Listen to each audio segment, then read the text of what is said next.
The 43rd verse of the Tao Te Ching.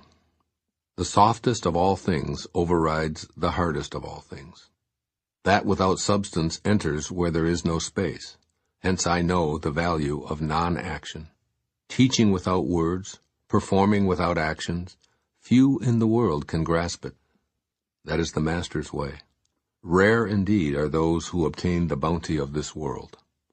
Unquote. Living softly.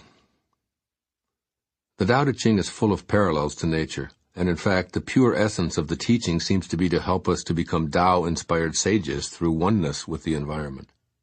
The opening lines of this 43rd verse remind me of the way of water, of its softness and ability to enter everywhere, even when there's seemingly no space for it to do so.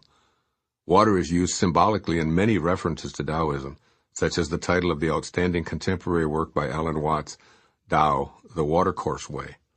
To live softly is to live the watercourse way. In this verse, Lao Tzu invites you to change the way you view hardness. To you, the concept is probably equated with strength.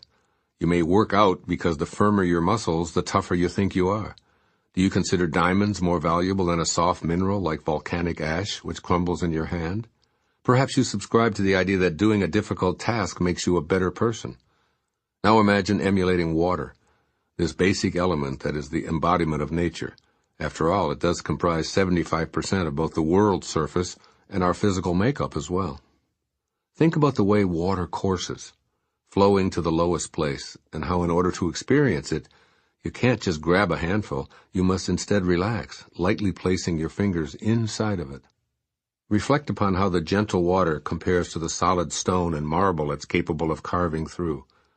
The soft water overrides hardness. Deep valleys surrounded by mountains of granite have been carved away over the centuries by the patient, quiet, moving liquid called water.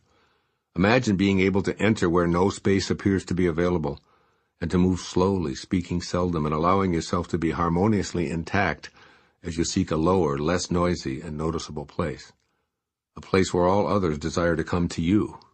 This is the watercourse way. There's value in the non-action of being able to flow like water naturally and effortlessly.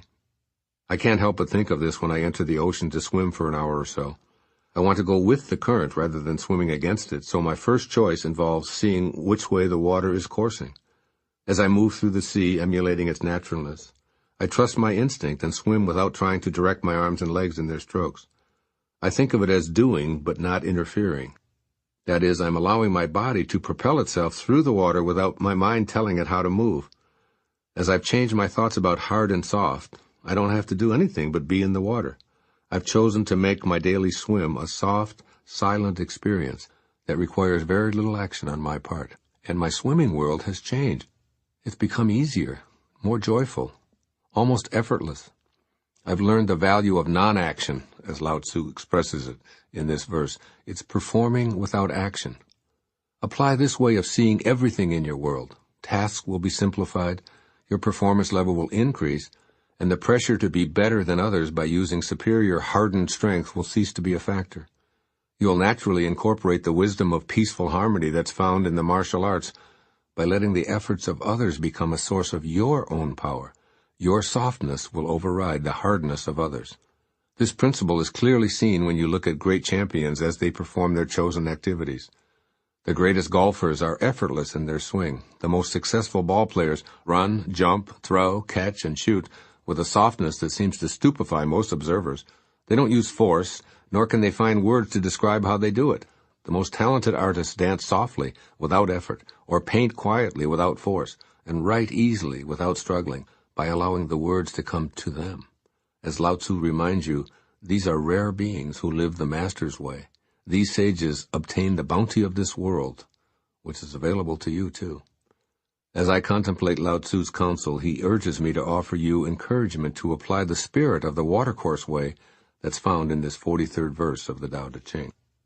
First, introduce a soft, non-action style to your life.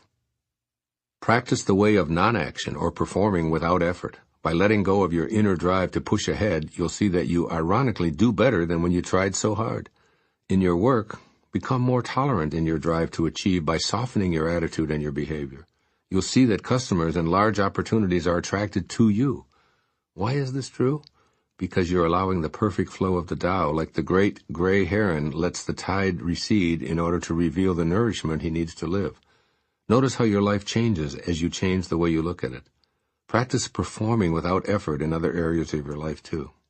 For example, some marathon runners say that they've learned to relax and stop pushing, letting their legs, their arms, and their torso simply be as their bodies begin experiencing extreme exhaustion with only a few miles to go. They report that when they shut down the mental interference and instructions, they magically cross that finish line.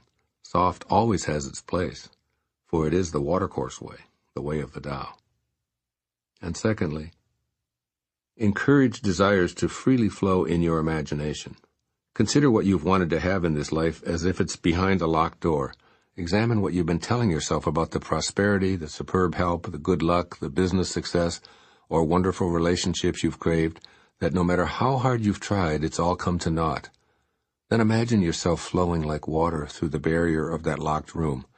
Do it softly, gently, and silently in your mind.